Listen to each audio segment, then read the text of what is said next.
Tal como habíamos anunciado, nos acompaña esta mañana el licenciado Haxel Román, quien es abogado, experto en relaciones internacionales, también es consultor en materia de desarrollo, fue viceministro de Relaciones Exteriores y es el vicepresidente de CAP en Línea, que es el Centro de Análisis para las Políticas Públicas.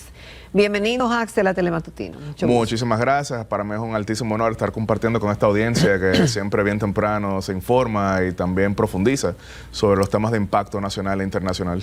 Bueno, justamente el año 2024 es un año de impacto para la República Dominicana porque hemos tenido cambios que definirán el futuro del país en los próximos 4 años. Tuvimos elecciones en febrero y las elecciones de mayo. Y han salido a relucir muchas cosas y muchas necesidades. Y dentro de esos planteamientos está el tema de las múltiples reformas que el Poder Ejecutivo ya ha dicho que va a presentar y que quiere hacer en estos 4 años, incluyendo una reforma constitucional que comenzará por ahí, dijo el presidente hace unos días, para que le dé más garantía a las demás reformas que van a venir. Pero en medio de este panorama, por ejemplo, en el día de ayer salió a relucir que ahora los actuales legisladores entienden que es necesario que se apruebe el referéndum y el plebiscito que está pendiente desde 2008 a 2012 debió ser aprobado y después de la Constitución del 2010 con más razón, pero eso ha estado ahí.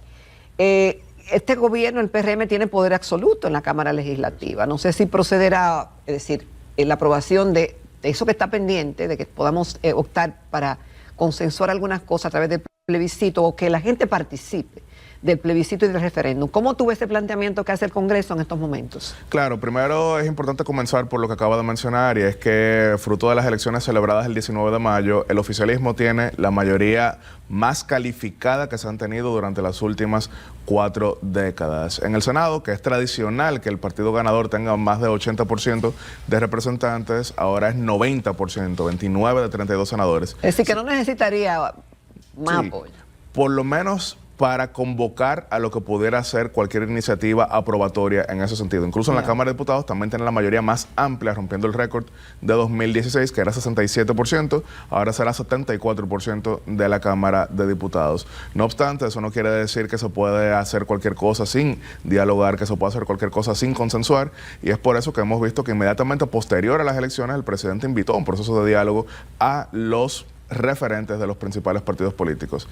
La reforma constitucional del año 2009, que terminó siendo proclamada en el 2010, incluye varias iniciativas que debían ser acompañadas por legislaciones que en 14 años no se hicieron. No se hicieron. Lamentablemente. No, incluso este Congreso, que ahora lo está pidiendo, tampoco hizo ese ejercicio que debió plantearlo en su momento. Claro, 14 años sin esas leyes. Incluso vamos más allá. La Estrategia Nacional de Desarrollo, que en la misma época fue discutida, también incluía una cantidad de legislaciones que no se terminaron votando. Así que lamentablemente República Dominicana en las últimas 3 décadas ha brillado la ausencia de una agenda de reformas, que la última que tuvimos fue en 1991 en un contexto de crisis. Ahora tenemos la oportunidad de reformar la institucionalidad y la política y la economía en República Dominicana en un contexto de relativa paz. Porque obviamente cuando hay crisis, eso obliga a hacerlo de inmediato, pero cuando hay paz podemos hacerlo en un mejor contexto. El artículo 272 de la Constitución del año 2010, pero después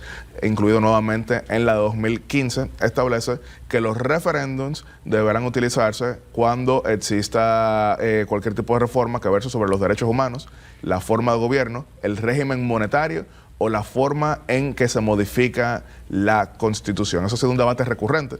Recordaremos que entonces en el año 2015 hubo un profundo debate sobre si cuando se reformó para la reelección del presidente Medina se requería una votación, ya que algunos abogados consideraban que al tratarse de una forma de gobierno que pasaba de 4 años a máximo 8, eso entonces requería un referéndum, pero finalmente no fue necesario. En el derecho todo es debatible, sin embargo, es legítimo el argumento de que ahora sí sería necesario, que tendría que aprobarse la ley, pero yo lo que sí quiero enfatizar es que independientemente de que sea necesario o no para el tema del candado en torno al periodo eleccionario, yo sí creo que hay que aprobar la ley de referéndum, pero incluso yo me voy más allá. Yo he resaltado que tras el zigzagueo sobre las 3 causales que existen en República Dominicana, que repitámoslo, En octubre de 2014 se aprueba sin causales el Código Penal.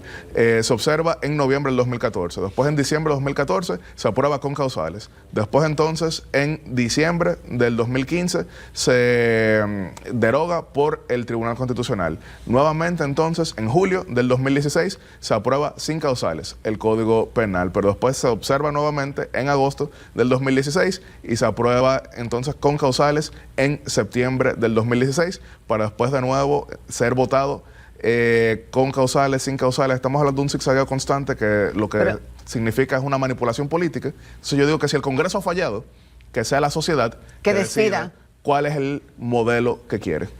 Ok, para eso sí, bueno, porque el argumento de que si no se hizo en 14 años y ahora con el poder absoluto, pero justamente si se quiere hacer diferente, claro, también debe aprobarse esa ley para que tengamos más garantía en el momento que se pueda necesitar. Claro. Pero hay una intención, claro, y el presidente ha dicho que no piensa reelegirse, que él es diferente, y me encantó que el presidente dijo algo que nadie dice aquí, sí, que hay más personas dentro del partido que pueden hacerlo tan bien, claro, como él, o mejor que él, y lo dijo 2 veces. Claro.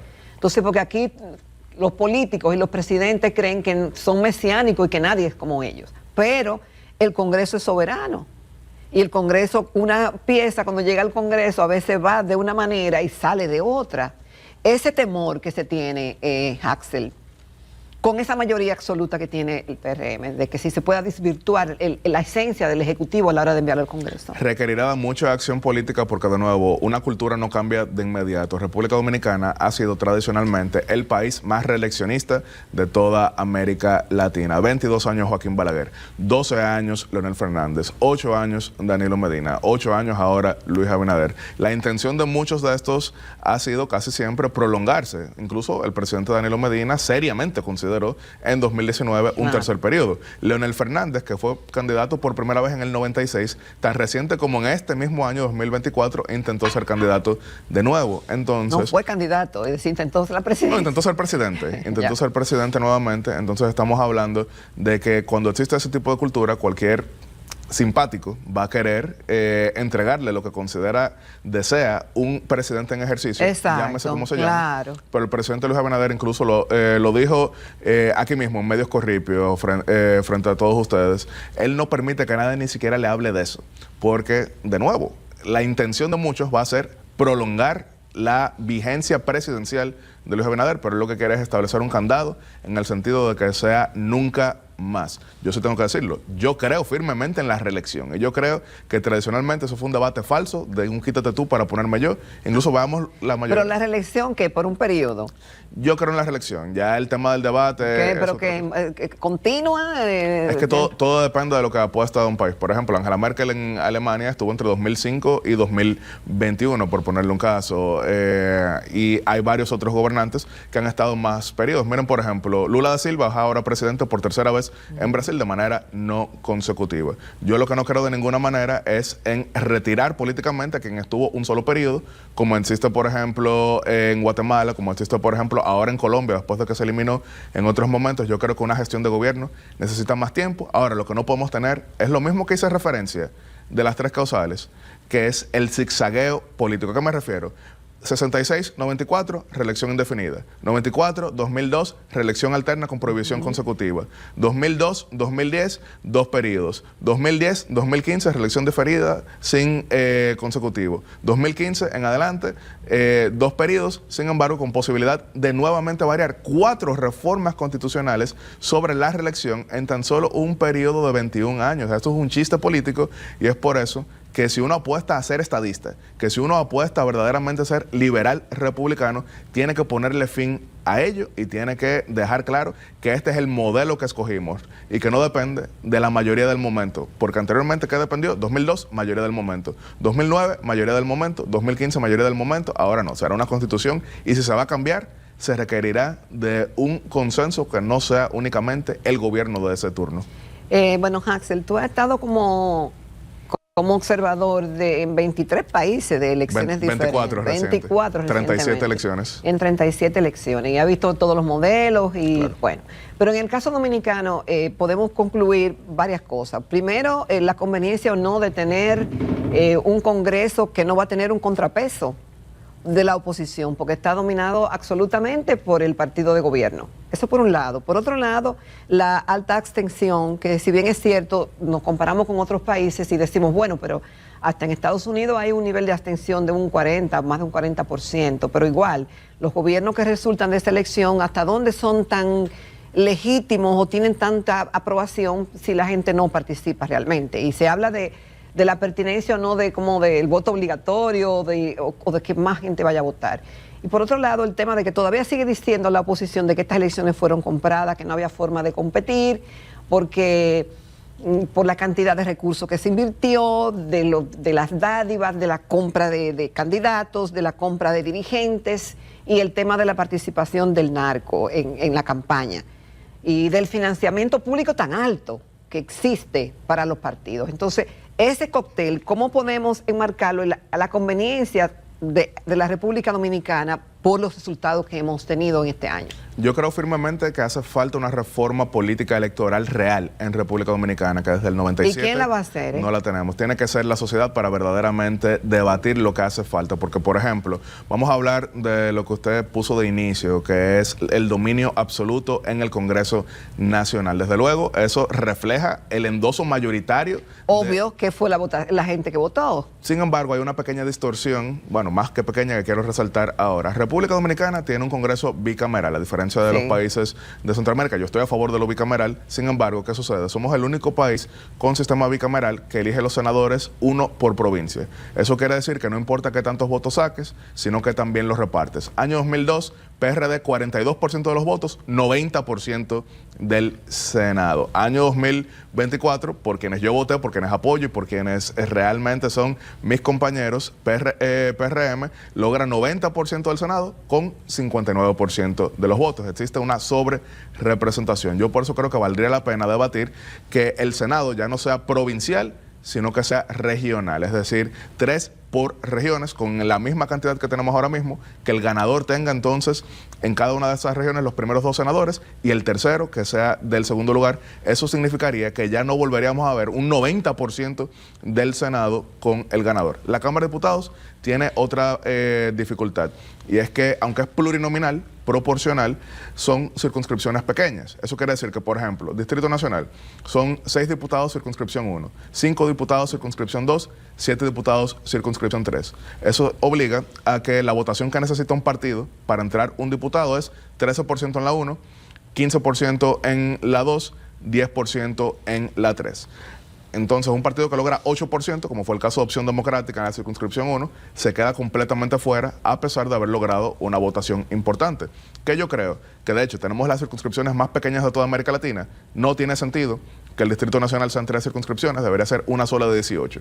Yo sé lo que piensa la audiencia, Yatzel, eso significaría que los que ganarían diputaciones serían todos del polígono central y eso dejaría fuera de representación a los lugares que están más en la periferia. Yo diría que eso es un error. ¿Por qué? Porque, por ejemplo, en Sánchez Luperón, circunscripción 3, es una zona bastante populosa. Ahí hay una cantidad de votantes que quien quiera salir electo tiene que hablarles a ellos directamente. Cristo Rey, circunscripción 2 del Distrito Nacional actualmente, es una zona tan populosa que representa ahora mismo el 45% de esa demarcación, que el que quiera seguir siendo electo va a tener que igual hablarle a esos segmentos. Aunque sean 18 diputaciones en el Distrito Nacional, eso no deja de lado que todo el que quiera salir electo tiene que enfocarse en una zona específica. Al ser una sola plaza de 18 diputaciones, eso quiere decir que para entrar haría falta un 6,5%, que sigue siendo alto. No es verdad que entraría en partidos pequeños, pero repito, el que representa algo por encima del 5%, que es mayoritario, merece una curul. Ahora, Axel, yo no sé quién va a hacer esa reforma política electoral que tú mencionas, porque los partidos siempre se excluyen. Claro. Mira, no quieren ser sujetos obligados. Claro. En el Código Monetario y Financiero creo que se excluyeron. No rinden cuentas, no quieren decir de dónde obtienen los recursos, no hacen las declaraciones juradas.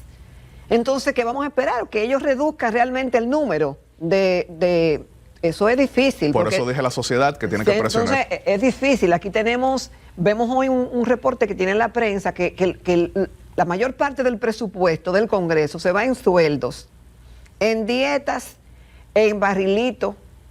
Entonces, ese es el accionar. Y uno ve un gasto extraordinario para un país tan pequeño y una representación tan grande que lo que menos hace es representar la sociedad, los votantes. Claro, por eso cuando me preguntó quién haría esa reforma, yo respondí de inmediato la sociedad. ¿Por qué? Los políticos en países democráticos perfectibles como los nuestros, siempre reaccionan en base a lo que es la presión, en base a lo que son las exigencias. En el momento en que la ciudadanía tenga mayor conciencia sobre la importancia, sobre la pertinencia de transformar la institucionalidad política, entonces se ven más obligados esos mismos representantes a cambiarlos, aunque no sea su intención. Porque, por ejemplo, usted lo mencionó al inicio y ahora lo acaba de reiterar. República Dominicana tiene el subsidio partidario más alto de toda Centroamérica y el Caribe. Imagínate. Vamos a ponerlo en números para que entienda la audiencia. Exacto. 86 millones de dólares fueron entregados este año a los partidos políticos en República Dominicana. El más cercano que tenemos en la región, que es un país dolarizado con una economía bastante sólida, que es el caso de Panamá,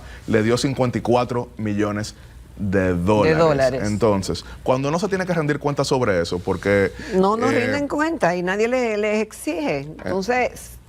¿Cuál es el incentivo? A mantener eso. Entonces, ¿cuál es la forma de cambiar eso? Teniendo la discusión social. Y yo sé lo que pensarán algunos de la audiencia, Yatsel, pero tú eres político. ¿Cómo tú estás marcando la diferencia con los demás? Y yo lo explicaría de la siguiente forma. Creo tanto en la salud partidaria, institucional y republicana de nuestros países, que incluye el mío, República Dominicana, que creo que si seguimos cometiendo los errores que significaron el colapso partidario en otras latitudes, después estaremos lamentándolo aquí.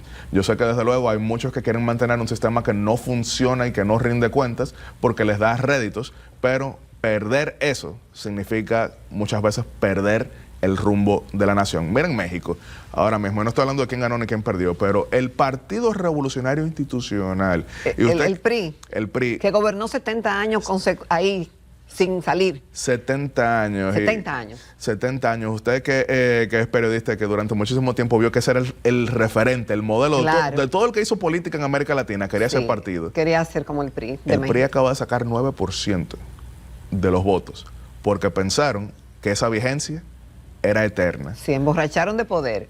Entonces uno debe evitar eso. Es difícil aprender en cabeza ajena, pero ahí es donde entran los medios de comunicación, ahí es donde entra la sociedad, ahí es donde entran los grupos de presión para que tengamos entonces una mejor partidocracia en el país, basada en formación, basada en institucionalidad, basada en rendición de cuentas, que pueda hablar más moralmente hacia los demás, para que también tengamos una economía que rinda más cuentas, una economía que no sea distorsionada y una economía que dependa del talento, no de la decisión de un funcionario en un cuarto con aire acondicionado. Bueno, ya hemos hablado un poco del país, pero obviamente que yo pienso que la República Dominicana, primero vamos de lo... En este caso hicimos lo particular primero y después vamos a ir a lo general, pero lo general influye sobre lo particular. Claro. En este caso, lo que pasa en el mundo influye en el país. Vamos a una pausa y con el permiso de nuestros invitados y los televidentes, y en breve regresamos con nuestro invitado y vamos a dar un vistazo de lo que está pasando también fuera del país que influye en la República Dominicana. Bueno, el licenciado Yaxel, yo te dije Yaxel Román, quien es abogado, experto en relaciones internacionales y en materia de desarrollo, también fue viceministro de Relaciones Exteriores y vicepresidente de CAP en línea. Yaxel, el tema internacional, y vámonos a uno que nos da directamente sobre la columna vertebral de todo lo que tiene que ver con la República Dominicana, es el tema de Haití. Ahora está ocurriendo un cambio en Haití, que algunos, por ejemplo, vemos que se han reanudado los vuelos internacionales, que hay una comisión de transición, hay un primer ministro interino, hay una nueva canciller. Como que la ONU está poniendo el tema más presente en foros internacionales, la posible intervención en Haití. Kenia supuestamente enviará sus fuerzas en breve. Hablaban de 2 o 3 semanas, esas semanas como que ya se están acercando. Es decir, ¿tú ves algún futuro distinto a lo que hemos visto hasta ahora con relación al futuro de Haití, a lo que viene en ese país? Precisamente el día de hoy yo he publicado un artículo en Letras Libres de México que tiene el título El colapso haitiano, específicamente porque gran parte del error que ha cometido la comunidad internacional ha sido no saber diferenciar entre lo que es urgente y lo que es importante. Durante mucho tiempo se hablaba únicamente de la pacificación de Haití, que es lo urgente, pero se olvidaba de lo importante, que es la solidez institucional. Entonces, ¿qué había pasado? Pero que una cosa no puede conseguirse sin la otra. Exacto. Primero hay que pacificar y luego fortalecer lo lo que está débil o lo que no existe. Pero si crearlo. solamente se pacifica y no se reforma la institucionalidad, entonces queda chueco. Por ejemplo, 2004-2016 estuvo la MINUSTA, que logró un nivel de relativa paz, pero se va la MINUSTA en 2016 y regresan las pandillas peor que nunca, porque no se hizo absolutamente nada en torno a lo que es el fortalecimiento institucional. Haití tiene un sistema de gobierno semipresidencial, en el cual el presidente es jefe de Estado y gobierno, pero delega algunos de los poderes de gobierno en un primer ministro que tiene que ser validado por el Parlamento. Eso funciona muy bien, relativamente bien, en Francia, pero no en un país como Haití, que no tiene cultura política, que no tiene partidos políticos, que no tiene una cultura de consenso. Y es por eso que frecuentemente los gobiernos caen, es por eso que frecuentemente los gobiernos no logran aprobar sus reformas, y es por eso que Haití, en el año 2019, hablamos antes del magnicidio, es más, vámonos un poquito más atrás, vámonos al 2009, para no incluir el terremoto. Haití no estaba radicalmente diferente a 1979, porque es la cultura de la parálisis. Yo sí tengo que ver de manera positiva dos cosas. Primero, que exista un intento de unidad nacional, que es el Consejo de Transición, que es el nuevo gabinete anunciado esta misma semana. Tengo también que ver positivamente que en las próximas 2 semanas estará el despliegue de Kenia, pero yo tengo que reivindicar lo que en su momento dijo la legendaria secretaria de Estado americana, Madeleine Albright, cuando se definió a sí misma como una optimista que se preocupa. Yo apuesto a lo mejor, pero tengo que reconocer que existen muchos obstáculos que pudieran significar lo peor. Así que se está hablando de elecciones en Haití en cuestión de los próximos 20 meses, pero para llegar a ese proceso, para llegar a esa votación, primero hay que desarticular las pandillas y después hay que ver cuál sería el gobierno que asuma. Y se podrán desarticular las pandillas, porque obviamente que quien gobierna Haití actualmente son las pandillas, con una lógica que yo no sé, pero obviamente que tienen que tener alguien los financia y con mucho dinero para que se mantenga. Claro, incluso han sido sancionados muchos de estos financistas por diversos países, más que todo Estados Unidos. República Dominicana fue el primero en sancionar. Canadá ha ido un poquito incluso más lejos, que creo que en ocasiones ha confundido a los que son víctimas de extorsión con los que son realmente financistas de las pandillas. Ahí hay expresidentes, hay ex primeros ministros, hay expresidentes del Senado de diversas formas. Pero, ¿se pueden desarticular? Sí, y más aún cuando son este tipo de fuerzas. ¿Cómo es que han logrado esa vigencia de controlar el 87% de Puerto Príncipe? Haití no tiene ejército, pero no solamente no tiene ejército, la Policía Nacional está muy pobremente equipada. Hay una relación de 2-1 en torno a pandillas contra Policía Nacional, e incluso esa policía que existe no tiene armamento suficiente para combatirlos. Entonces hace falta lo que es este apoyo internacional, porque a lo mejor algunos en la audiencia dirán, Yatzel, pero no hubiese sido suficiente darle armamento a la Policía Nacional haitiana para que ellos combatieran a las pandillas. Con esa debilidad institucional, lamentablemente, darles ese tipo de armamento pudiera haber significado un tráfico mayor de armas. Así que, de nuevo, lo urgente, pacificar.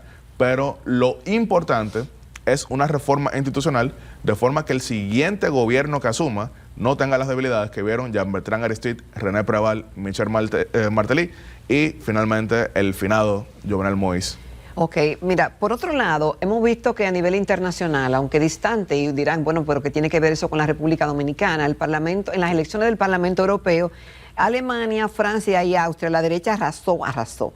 ¿Cuál es el mensaje que esto tiene frente al mundo, frente a Europa y frente al mundo, y qué impacto podría tener eso? Son diversos tipos de derecha, porque por ejemplo en Alemania el partido triunfador es la Unión Demócrata Cristiana, que es de centro derecha, el partido liderado históricamente por Konrad Adenauer, por Helmut Kohl y por Angela Merkel. Es una derecha bien tradicional. Ahí lo que llamó la atención es que el segundo lugar fue peleado por el también histórico Partido Socialdemócrata, liderado por Willy Brandt en su momento, ahora por el canciller Olaf Scholz, pero que queda empate con el nacionalismo alemán. En Austria sí ganó el Partido de la Libertad, que es un partido tradicionalmente de derecha anti-inmigrante, pero es un partido que en 2 ocasiones ya ha participado en gobierno en Austria y ha sido respetuoso de la institucionalidad. Francia sí trajo una noticia bastante importante, y es que por primera vez el triunfo lo recibió el nacionalismo liderado por el Le Pen, la familia Le Pen específicamente, padre en su momento y ahora hija. Eso significó un margen de 15 puntos por encima del oficialismo de Emmanuel Macron, y a él convocar a elecciones anticipadas legislativas que serán el 30 de junio. Es importante tomar en cuenta que Francia tiene un sistema como el que describí de Haití, que el presidente gobierna aparte del Parlamento, pero necesita la validez del Parlamento para su primer ministro. Por eso a veces hay primer ministro que no es del partido del gobierno. Vale la pena tomar en cuenta que la diputada francesa por lo que es la circunscripción de América Latina es dominicana. Precisamente aquí que votamos es más que todo en la zona de las Terrenas. Sabemos que la diputada es hija de un incluso muy respetado periodista del país, que es el señor Caruán específicamente, así que ella estará haciendo campaña aquí de diversas maneras, que se vota en las Terrenas, que es donde hay mayor cantidad de votantes franceses en República Dominicana. Ahora, el Parlamento Europeo, para explicar un poquito el funcionamiento, son 27 países que mandan delegaciones, sí, nacionales, pero que en el Parlamento se juntan por familias políticas. Está la centro-derecha, que es el Partido Popular Europeo, está la centro-izquierda, que es el Partido Socialistas y Demócratas, está el centro, que es el Partido Liberal y Demócrata, está el segmento más nacionalista, que es el Partido Identidad y Democracia, y está el segmento más conservador, que se llama Conservadores y Reformistas, están también más comunistas, están también más ecologistas, y estos definen la Comisión Europea, que es el equivalente al gabinete de la Unión Europea, que tiene la presidencia de dicho espacio, que actualmente la tiene Ursula von der Leyen, que es alemana, era la ministra de Defensa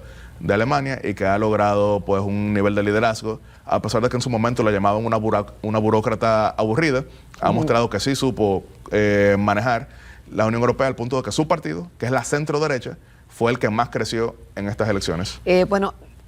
Volviendo ya un poquito más a los países del área, vimos elecciones en México, por primera vez una mujer.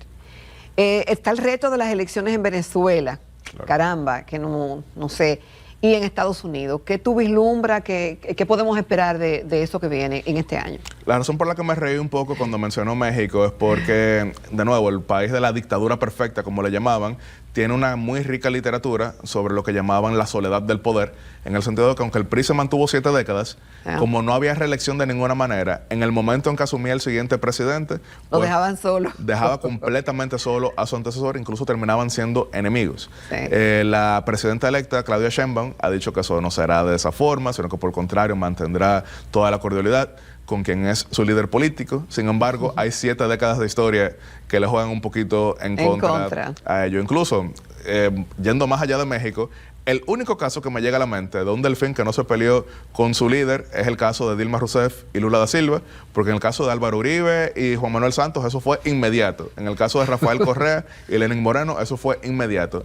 Y aquí también. Sí, definitivamente, que de hecho me río un poquito, porque en una ocasión Rafael Correa entrevistó a Leonel Fernández y yo me quedé esperando que le preguntara a Rafael Correa a Leonel, malos que nos salieron nuestros delfines, pero no le puso el tema. En el caso de Venezuela, que es ahora el 28 de julio, ahí lo que hay es un autoritarismo competitivo. Qué pena. Ahí no hay libertad real, sin embargo, todo apunta a que si hay una mínima de libertad para la votación, habría una victoria opositora y eso significaría... Sí, pero ¿cómo llegar a eso? Claro. Ese es el punto. Claro, sí tengo que mencionar... ¿Y en Estados Unidos qué? En Estados Unidos es un sistema muy distinto, se parece más al parlamentarismo, pero ahí lo que hay que ver son las competencias demográficas y las competencias regionales. Algo a tomar en cuenta es que los dominicanos, que durante las últimas décadas habían sido muy mayoritariamente demócratas, cada vez están votando en mayor número republicano. No es mayoritario, pero sí suficiente para cambiar uno que otro resultado. Por ejemplo, en la Florida, que es un estado tradicionalmente competitivo. Por ejemplo, en Pensilvania, que es cada vez un estado mayormente competitivo en ese orden.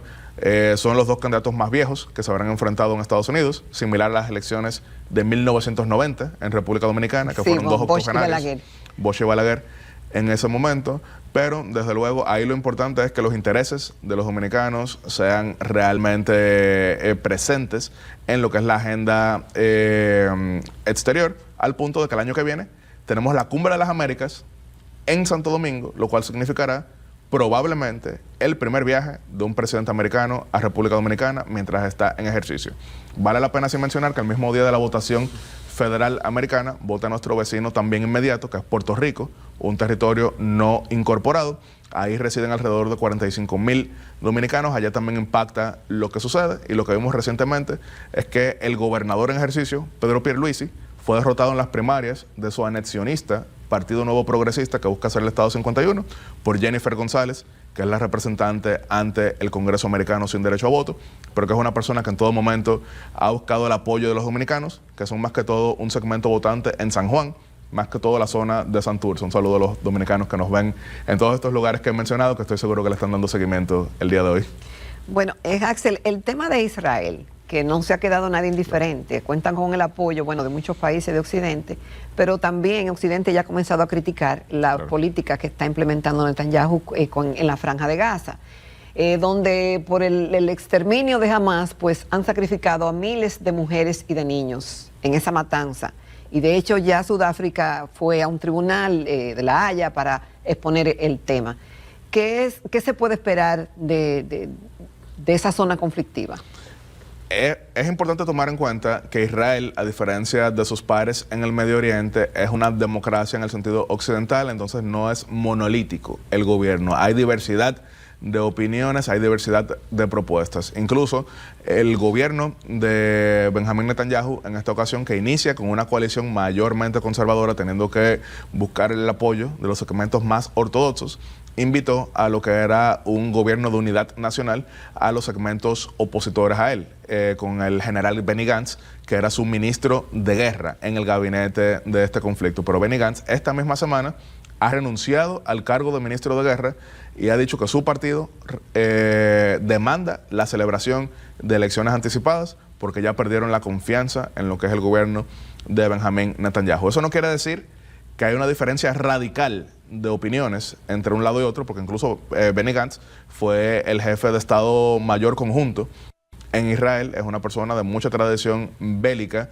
Sin embargo, lo que hay es una diferencia de abordaje, que es lo que incluso también está pasando cada vez más en el occidente. Lo vemos en Europa, lo vemos en Estados Unidos, de personas que no ponen en duda el derecho de Israel a defenderse, como no lo pongo yo ni por un segundo, pero sí muestran preocupación por lo que pudieran ser algunos excesos, fruto de segmentos más extremistas dentro de la coalición oficialista.